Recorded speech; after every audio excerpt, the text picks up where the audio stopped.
in some ways is the heart of the matter for me.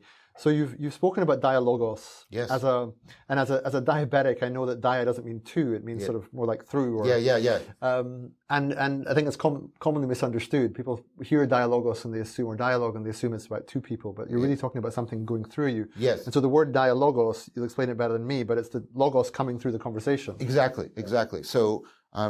So the sort of the patron saint of this is Heraclitus, right? About don't listen to me, my words, but listen to the dialogue, listen to the logos, right? And all things are one, right? And so it's all there. All things are one is a deeply sort of participatory, right?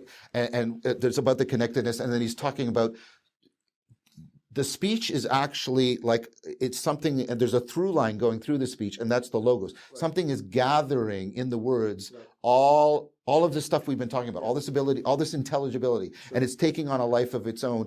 And we can either drop away from that and just try to capture it in information, or we can respond to it by saying, no, I'm going to transform to conform to this, and I'm going to try and follow it and afford it and unfold it more and more between me and the other. And so I'm doing this, and then I meet Guy Sandstock and Peter Lindbergh and all this stuff about circling, right? And as a cognitive scientist, I'm doing this participant observation, and what I'm seeing is people are getting into a flow state, but it's not just individual cognition, extended cognition, it's distributed through the group. There's a collective intelligence that is being activated, and what happens... So it's embodied and acted, it's the works.